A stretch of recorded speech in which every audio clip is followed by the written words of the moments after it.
Hello friends, welcome to அரிசி சமையல். இன்றைக்கி நம்ம வீடியோவில் குதிரைவாலி அரிசி நம்ம மாவு ஊற வச்சுக்கலாம். அதுக்கு நான் வந்து 1/2 கிலோ அரிசி பாக்கெட் எடுத்திருக்கேன். குதிரைவாலி அரிசி தண்ணியில் 3 தடவை 4 தடவை கழுவிட்டேன். கழுவினாலும் கொஞ்சம் கலர் அப்படி தான் இருக்கும். இந்த அரிசியும் வீட்டிலேருந்து ஊர்லேருந்து வந்த அரிசி. இந்த ஆறாக்கால 3 டம்ளர் அரிசி ஆச்சு. இதால் நான் 2 டம்ளர் இட்லி அரிசி போட்டிருக்கேன். உளுந்து 1 டம்ளர் போட்டிருக்கேன். வெந்தயம் ஒரு 2 ஸ்பூன் போட்டிருக்கேன். இதை நம்ம இப்போ அரைச்சிக்கலாம். ஹலோ ஃப்ரெண்ட்ஸ், நேற்று நான் வந்து குதிரைவாலி மாவு அரைச்சேன். 8 மணி நேரம் ஆச்சு. பொங்கி புளிச்சிட்டு ரெடியாக வந்துடுச்சு. இப்போ நான் கொஞ்சம் மாவு எடுத்து குழிப்பணியாரம் ஊற்றிக்கலான் இருக்கேன். இப்போ அதுக்காக நான் வந்து ஒரு வானல் வச்சு இஞ்சி ஒரு துண்டு, பச்சை மிளகாய் 1, கடலைப்பருப்பு, உளுந்தம்பருப்பு, வெங்காயம், பச்சை மிளகாய், ஜீரகம் 1/4 ஸ்பூன் இதெல்லாம் தாளித்து இந்த மாவில் ஊற்றி நம்ம குழிப்பணியாரம் செய்யலாம். இந்த வாரம் ஃபுல்லாக எங்களுக்கு இந்த மாவு தான் நினைக்கிறேன். இது வதங்கின உடனே இந்த மாவில் கொட்டிக்கலாம். இப்போ நம்ம வந்து வெங்காயம் தாளித்து விட்டாச்சு. இந்த மாவை கலக்கிக்கிட்டு இப்போ நம்ம குழிப்பணியாரம் ஊற்றிக்கலாம். குதிரைவாலி மாவில் குழிப்பணியாரம் நல்லாயிருக்கும்.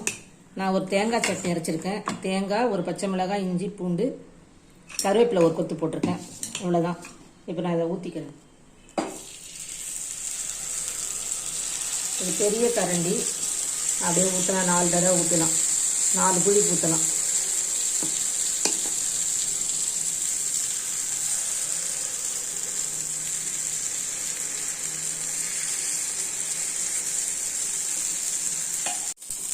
இப்போ நம்ம திருப்பிக்கலாம்.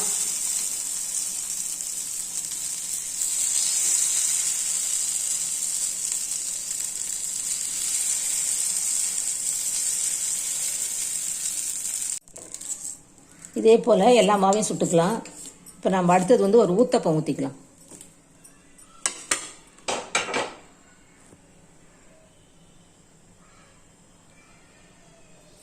நம்மளோட குதிரைவாலி குழிப்பணியாரம் தேங்காய் சட்னியுடன் ரெடி ஆயிடுச்சு. சாப்பிட வாங்க. இதே மாவில் கொஞ்சம் வெங்காயம் தூவி ஊத்தப்பமாக ஊற்றிக்கலாம்.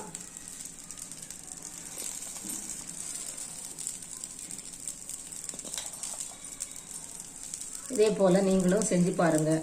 சிறுதானிய மாவில் எல்லாமே இட்லி, தோசை எல்லாமே நல்லா வரும். நாங்கள்லாம் அடிக்கடி செய்கிறது.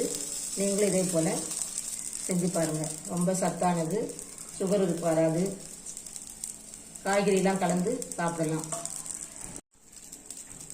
என்னோடய வீடியோ பார்க்குறவங்களுக்கும், சப்ஸ்கிரைப் பண்ணுறவங்களுக்கும், கமெண்ட் பண்ணுறவங்களுக்கும் மிகவும் நன்றி.